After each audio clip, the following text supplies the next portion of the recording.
이양영 의원과 함께하는 딱 이거 시간입니다. 오늘도 재미난 이슈 준비해봤어요. 위원님 만나러 가겠습니다. 위원님 어서 오세요. 네, 안녕하세요. 안녕하세요. 오늘의 이슈는 무엇입니까?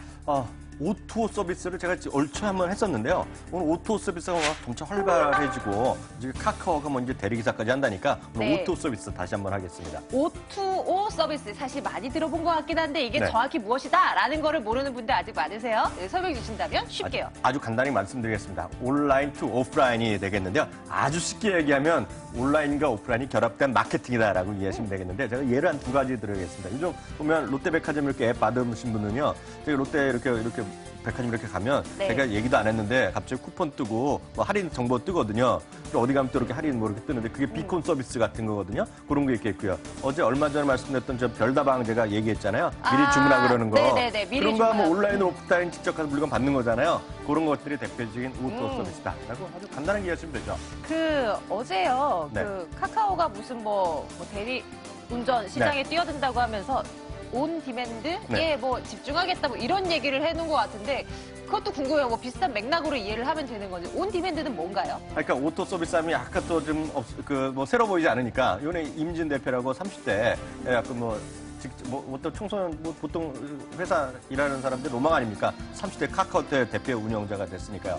이건데 온디맨드는 얘기하면 이거죠. 스마트폰이라든가요. 어떤 각종 스마트폰을 하는데 상품이면 상품 서비스를 스마트폰으로 주문하면 바로 뭔가 좀 해결해주는 서비스가 되기 때문에 쉽게 해서 고객들이 원하는 걸 뭐든지 우리 카카오 세상에 쓰겠다. 그런 개념을 하는 것이 온디맨드다라고 일단은 이해하시면 되겠고요. 네. 구체적으로 음식 배달료도 다 하죠. 그리고 뭐 교통수단 하면서 우리 카카오택시 부르시잖아요. 뭐 카카오택시뿐만 아니라도 그 스마트폰을 부르는 거 이미 있거든요. 대리기사 이런 거 서비스들도요. 그런 것들이 전반적으로 온디맨드다라고 이해하는데요.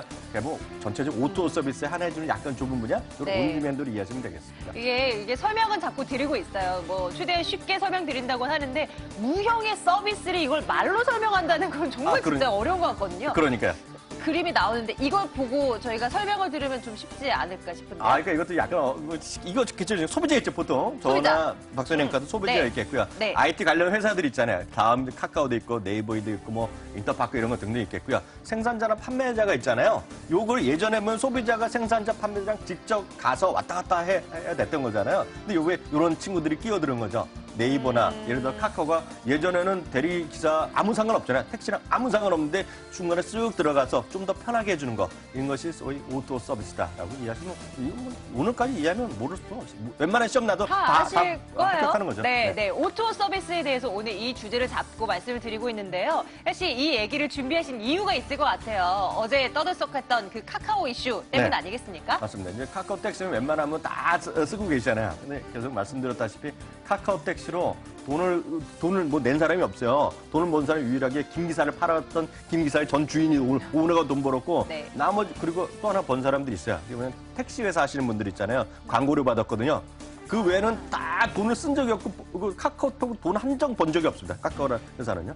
근데 이제 얼마 전에 그거 있잖아요. 카카오 블랙이라 갖고 기본료 8,000원에 저 벤츠 쭉 타고 네. 저도 한번 하려고 그러거든요. 아직 가까운 너무 멀면 안 되지만 여의도에서 마포 같은 거 뭐 택시 타면 5,000원인데 너무 가까운데요? 5,000원인데 지금 네. 웬만하면 지금 10,000원 정도 나온다니까 한번 하려고 그러거든요. 한번 해봐야 되잖아요. 근데 어저께 보면 이제 대리기사 예전에 얘기 많이 했는데요. 대리기사 운전 사업에 이제 뛰어들겠다 얘기했거든요. 네. 오늘 그래서 이 얘기를 집중적으로 했다 이 말씀이죠.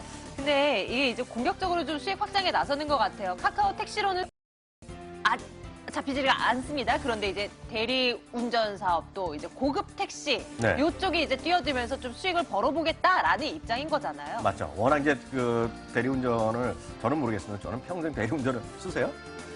저도 안 써요. 저는 뭐 아시다시피 술도 안 마시고 술을 1년에 뭐 맥주 한 잔 마실까 말까잖아요. 네, 차도 네. 없으니까 일단 대리가 필요 없잖아요. 아니, 뚜벅이니까. 위원님 그러시면 제가 술 먹는 여자처럼 보이잖아요. 저보다는 많이 드시잖아요. 그래도 어찌되었건 대리 시장이 워낙 크다는 거죠. 거기 이제 들어가는 거기 때문에요. 근데 보셔야 되는데 그럼 대리 저도 몰랐기 때문에 제가 조사를 해봤어요. 네. 얼마만큼 시장이 큰가 봤더니 근데 뭐 그렇게 클까요? 제가 또 깜짝 놀랐어요. 이걸 보고요. 2조 5천억 시장이랍니다. 1년에. 관련된 돈이요. 그러니까 거기서 수수료가 20%나 10% 뭐 이렇게 떼잖아요.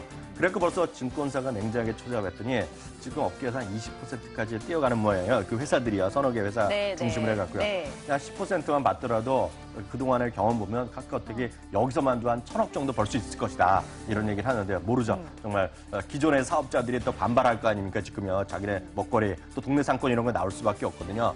그래서 모르겠습니다. 어떻게 돈을 벌지 모르겠지만 지금 증권가에서는 벌써 1,000억 정도 쉽게 벌지 않겠느냐 얘기를 하고 있네요. 그러면 이 사업에 뛰어들게 되면 사실 지금 카카오가 5만 가지 사업에 다 손을 대고 있잖아요. 심지어 이제 결제 서비스까지 제공을 하고 있는데 이러면 이제 그 모든 것을 카카오가 다 하겠다라는 얘기인 거네요. 맞습니다. 이제 중요한 게 말씀하셨는데요. 카카오 택시는 지금 돈을 아무런 상관없잖아요. 카카오 그냥 자기네만 하고 우리도 카카오 돈 내는 것도 없고 택시 운전하시는 분도 돈 내는 게 없는데 이번에 카카오 블랙 뭐 비싼 택시는 카카오 페이로만 결제하니까 뭔가 조금이라도 돈을 벌 거 아닙니까? 그쵸. 카카오가요. 네네. 이번에 카카오 대리도 또 어떻게 할지 모르겠어요. 카카오 대리도 이런 카카오 페이를 쓰게 되면 이제 무조건 돈을 벌 텐데요. 역시 핵심은 이것뿐만 아니라 결국은 인터넷 은행이 될 것 같아요. 왜냐하면 인터넷 은행이 되면 대부분 이럴 거 아니야. 카카오 페이 하려면 일단 카카오 은행에 좀 결제 카드를 만드셔야 된다. 그럴 때는 조금이라도 뭐 싸게 해주고 이런 거 있을 거 아닙니까? 당연히요. 있어요. 네. 그러니까 많은 분들 저만 하더라도 뭐 되면 카카오 결제 만들 가능성이 있거든요. 그래서 그런 것들 하면서 인터넷 은행이 선정된다 그러면 이게 뭐 전체적으로 아우러지는 것인데 물론 이제 은행법이라든가 몇 가지 법안이 통과돼야 되는데요. 요즘 보셔야겠지만 국회에 돌아가는 게 아주 어수선하잖아요. 그러니까 또 통과 안 될 가능성도 상당히 있거든요. 이번 회계에. 이번 회계 이제 된다는 전제하에서 인터넷 전문행까지 되면 뭐 상당히 또 레벨업 될 시도는 하는 가능성이 있겠죠. 네.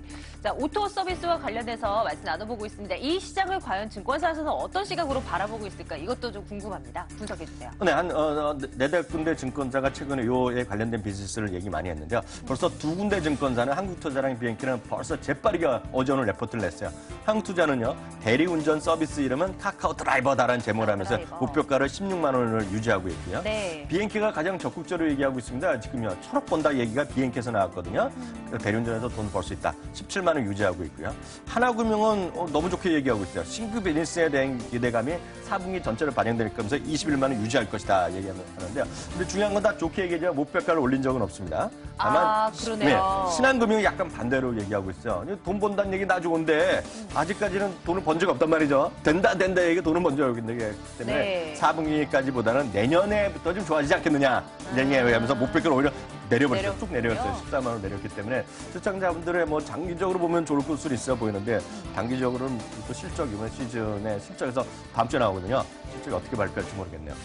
이 이슈와 관련해서 이 위원님의 생각도 궁금해요. 증권사들은 이런 식으로 입장을 발표하고 있는데요. 위원님께서는 뭐 관련 서비스에서 뭐 비단 카카오뿐만이 아니라 뭐 다른 업체들도 좋고요. 뭐 투자 전략까지 챙겨주신다면요. 넌 장기적으로 보면 뭐 그런 카카오 말씀드렸던 저는 술을 안 마시지만 대리운전 사업은 될 것 같아요. 왜냐하면 지금 워낙 대리운전 기사분들이 고생하시거든요. 그래서 상당히 합리적인 가격 나오고 보험도 해결되면 카카오 대리는 될 것 같고요. 물론 카카오 대리뿐만 아니라 수많은 온디맨드 서비스하면 돈을 벌 것 같은데 단기적으로 보면 여러 변동성이 있어 보이죠. 다만 저는 하여튼 오토 서비스나 이런 SNS 서비스는 누가 뭐라 해도 카카오나 네이버보다는 역시 페이스북이나 텐센트는 홍콩에서 바로 거래할 수 있기 때문에 동시대에 살 수 있거든요. 시청자분들이. 그래서 페이스북이나 텐센트가 저는 뭐 더 갑이다라는 생각 갖고 있습니다. 네, 국내 주식시장만 국한해서 생각할 것이 아니라 이제 글로벌 시대잖아요. 투자도 이제 해외 쪽으로 눈을 돌려볼 필요가 있을 것 같습니다. 오토 서비스와 관련해서 말씀 나눠봤습니다. 이영혁 위원과 함께한 딱 이거였어요. 위원님 고맙습니다.